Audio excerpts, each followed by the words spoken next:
I'm going to be very direct with you tonight. Because what's happening right now in the Middle East isn't just some distant headline. It is shaping your gas prices, your grocery bill, your retirement savings, and potentially the lives of thousands of American service members. Concerned. And yet, the signals coming out of the White House are more contradictory than ever. So let's break this down, clearly, factually, and without spin, because you deserve to understand exactly where we stand. Here's the headline. President Donald Trump says talks with Iran are happening. He says progress is being made. He says a deal could be close. But at the very same time, thousands of American troops are being deployed to the region. Military options for a ground invasion are actively being drawn up, and every deadline he sets keeps sliding. Curious. So I'm going to ask the question millions of Americans are asking tonight. Are we heading toward peace, or are we sleepwalking into a much bigger war? Let's start with the facts. Trump said talks are ongoing with Tehran, and U.S. Secretary of State Marco Rubio told reporters progress has been made in the negotiations. President Trump announced that his administration will continue to hold off on strikes to Iranian energy sites for another 10 days, posting on Truth Social that he is pausing the period of energy plant destruction to give diplomacy a final window. Now, on its face, a pause sounds encouraging. A pause sounds like diplomacy might be working. But, and this is where it gets complicated, there's a massive gap between what the White House is saying and what Tehran is saying. Iranian officials have denied that they are negotiating with the U.S. as the war continues in its fourth week, but Trump insisted they are.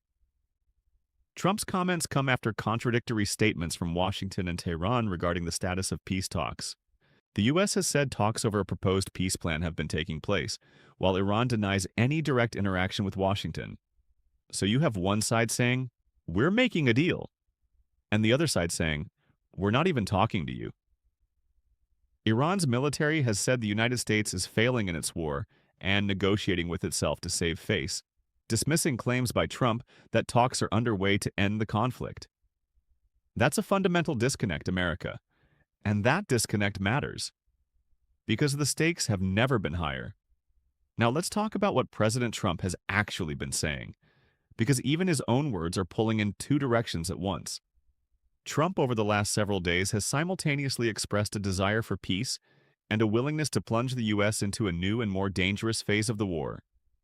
He has insisted that Iran is eager to negotiate a truce while also ordering thousands more troops to the region over the coming days and weeks. Think about that. In one breath, the president tells you the enemy wants a deal. In the next breath, he's sending in the Airborne Division. Trump told members of Congress, they want to make a deal so badly, but they're afraid to say it because they figure they'll be killed by their own people. He then added, they're also afraid they'll be killed by us. Now, and I'm just going to be straight with you, that kind of rhetoric doesn't exactly scream, we're on the brink of a diplomatic breakthrough. And his own allies are noticing.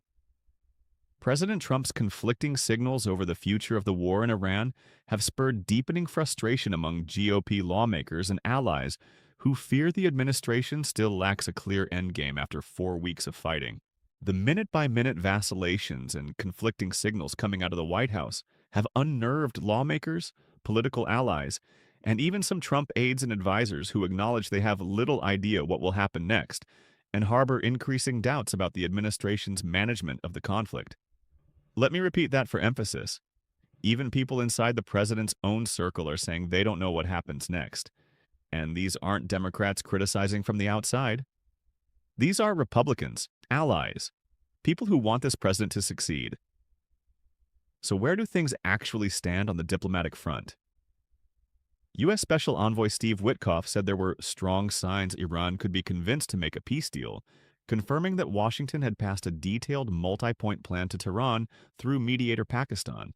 The U.S. plan is believed to include prohibitions on Iran having a nuclear weapon, the handing over of its enriched uranium stockpiles, an end to regional proxy groups, and the reopening of the Strait of Hormuz. Those are enormous demands, America.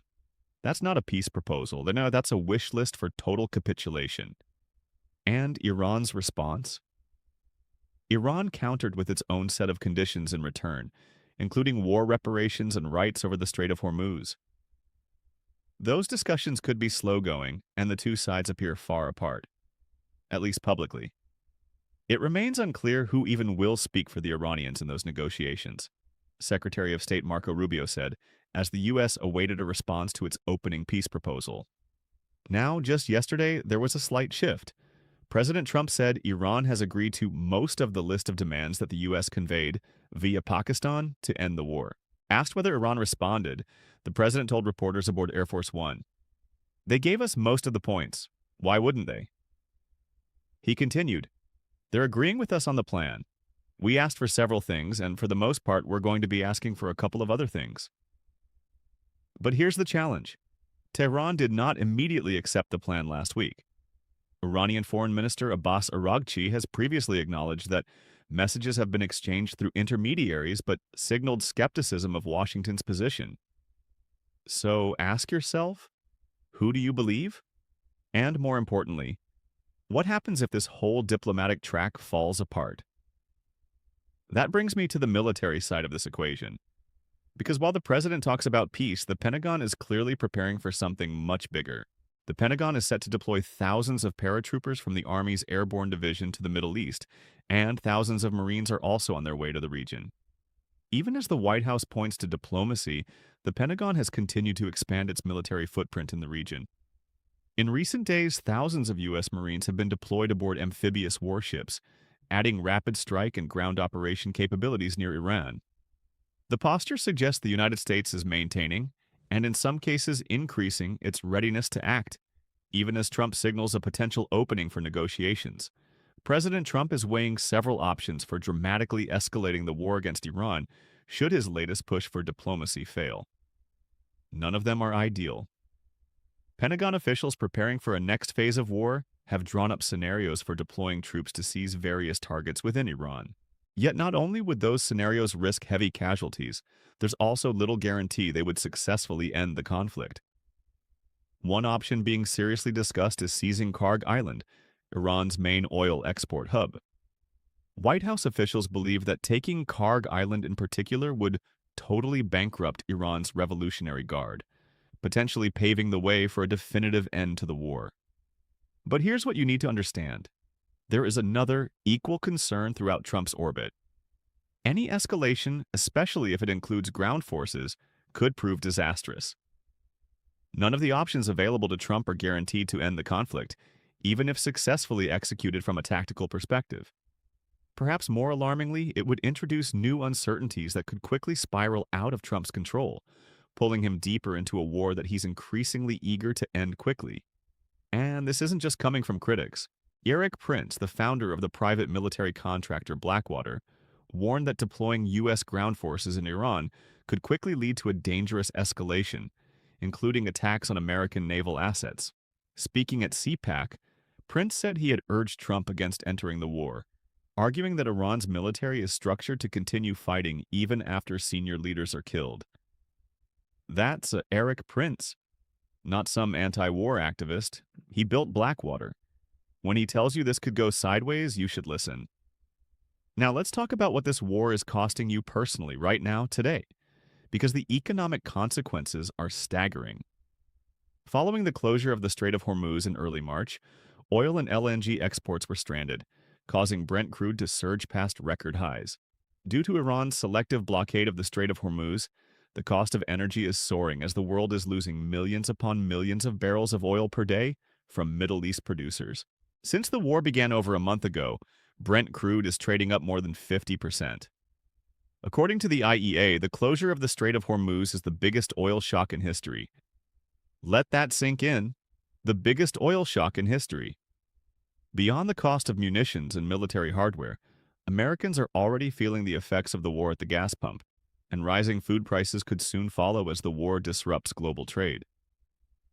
Mortgage rates are climbing amid renewed inflation threats, and stock markets have fallen as concerns grow about the war's wider economic impact. Economist Wayne Weingarten of the Pacific Research Institute put it bluntly, "The war is putting upward pressure on prices for gasoline, electricity, and groceries through higher transportation, packaging, and fertilizer costs." This will worsen affordability for families already struggling with the high cost of living. The first week of the war reportedly cost U.S. taxpayers upwards of $11 billion, a figure that doesn't include the buildup of troops and warships in the region ahead of the initial strikes.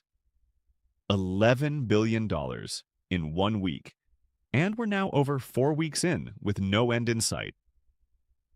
Geopolitical strategist Marko Papic of BCA Research estimates the world has lost millions of barrels per day of oil due to the war, amounting to roughly 5% of global supply. But he warns that number could double by mid-April, becoming the largest loss of crude supply in modern history. This is not only a regional crisis, it is a structural shock to the world economy, delivered at a moment of geoeconomic fragility. The longer it runs, the more lasting the damage becomes. First, it hits oil, gas, shipping, and aviation, then inflation, industrial costs and food security, and eventually trade routes, investment decisions, and political stability. And here's the geopolitical truth that's getting buried underneath all the presidential tweets and press conferences. It is a measure of how the war has slipped beyond Trump's control that the Strait of Hormuz, which was open to all tanker traffic when the conflict began, has now become a key U.S. demand in negotiations. Stop and think about that for a moment. Before this war started, the Strait was open. Ships moved freely, oil flowed, the global economy functioned. Now, because of this conflict, we are negotiating to get back something we already had. As former U.S. Middle East peace negotiator Aaron David Miller put it, this war of choice that Trump waged has now become a war of necessity. A prolonged war could consume the president's second term and legacy after he won power adamant that he'd end wars, not start them. That is the core contradiction at the heart of everything we're watching unfold. The president who ran on America First, who promised to bring troops home, not send them overseas, is now presiding over the largest Middle East military operation in a generation. Now, I want to be fair. There are people who argue, sincerely, that this approach can work, that the combination of overwhelming military force and diplomatic pressure will bring Iran to its knees, that the regime will crack, that a deal is possible. Trump has pressed for diplomatic talks, deputizing Vice President J.D. Vance alongside envoys Steve Witkoff and Jared Kushner to spearhead the negotiations. Pakistan has said it is prepared to host talks between the U.S. and Iran in coming days, after meeting with regional leaders in Islamabad to discuss efforts on de-escalating the conflict. And maybe, just maybe, something breaks through. Trita Parsi of the Quincy Institute for Responsible Statecraft believes Iran, like Trump, does have an incentive to end the war, and that diplomacy therefore has a chance. But here's the danger. Trump in recent days has sought to force Iran into a quick deal, raising the specter of strikes on critical infrastructure and a potential ground invasion to convince the regime to give in. But should those threats fail, his allies worry it could set the stage for an even more unpredictable and potentially destabilizing endgame. As Trump nears his self-imposed deadline for a war he insists is ahead of schedule and effectively won, he has repeatedly declined to specify what would constitute a victory, leaving all but his closest advisors largely in the dark. And that right there, is the part that should worry every American. You cannot fight a war when you haven't defined what winning looks like. You cannot negotiate a peace deal when you haven't identified what you're willing to accept. And you absolutely cannot send American men and women into harm's way without a clear, honest, transparent plan for bringing them home. The ripple effects of this conflict are now spreading across the entire globe. The Philippines announced a state of emergency in response to energy shortages triggered by the war in the Middle East. The country had barely over a month's worth of petroleum supply left. The Organization for Economic Cooperation and Development projected that annual inflation this year across the Group of 20 will be significantly higher than expected. The International Monetary Fund has begun to calculate which countries might need new loans if the war continues. South Korea announced it will seek congressional approval for a massive supplemental budget designed to help companies and households cope with the rising cost of energy due to the Iran war. Seoul also announced plans to impose a higher fuel price cap. Countries halfway around the world, the Philippines, South Korea, Australia, are declaring emergencies and passing emergency budgets because of this war. This is no longer just an American military operation. This is a global economic event, and it's accelerating. So, where does this leave us tonight? Here is my honest assessment, and I'm going to give it to you straight. The diplomatic window is narrow, and it's closing. The upcoming deadline will either produce a genuine breakthrough or it will become the launch pad for a dramatic escalation that could include American boots on Iranian soil. There are perhaps a few weeks when diplomacy will be possible as U.S. ground forces assemble. The clock is also racing for another reason. The last oil and gas tankers that left the Persian Gulf before the war erupted will soon reach their destinations. From then on, the strangulation of supplies will worsen the energy crisis and the economic knock-on effects. There's a more fundamental disconnect. Both sides in the war think they are winning, and that, America, is the most dangerous sentence in all of this. When both sides believe they're winning, neither side sees a reason to compromise. And when nobody compromises, wars don't end. They escalate. With rising global energy prices and declining job approval ratings, Donald Trump is faced with critical choices amid a month-long conflict with Iran. He can opt for a potentially flawed deal or escalate military efforts, risking a prolonged war that could define his presidency. So here's what I need you to do, America. Pay attention. Ask the hard questions. Don't accept vague assurances that talks are going well when the facts on the ground tell a very different story. Don't be lulled into complacency by tweets that say the war is ahead of schedule when no one can tell you what the schedule actually is. Your sons and daughters may be the ones on those transport planes. Your paychecks are the ones being squeezed by $5 gasoline. Your economy is the one being rocked by the biggest oil shock in recorded history. This matters. This is real. And you deserve answers. Not spin, not slogans, not contradictory signals that change by the hour. President Trump says talks are happening. Maybe they are. But the troops are moving too. The deadlines keep shifting, the costs keep climbing, and the question that hangs over all of it, the question nobody in Washington seems willing to answer honestly, and is this: if diplomacy fails, what comes next?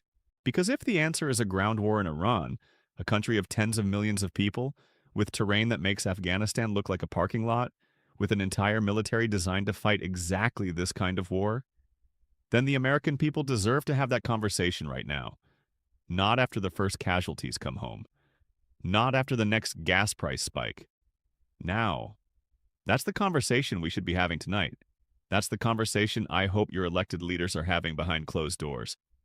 And that is the conversation I promise to keep having with you.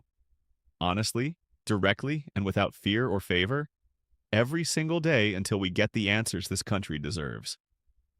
Stay informed. Stay engaged. And above all, stay vigilant.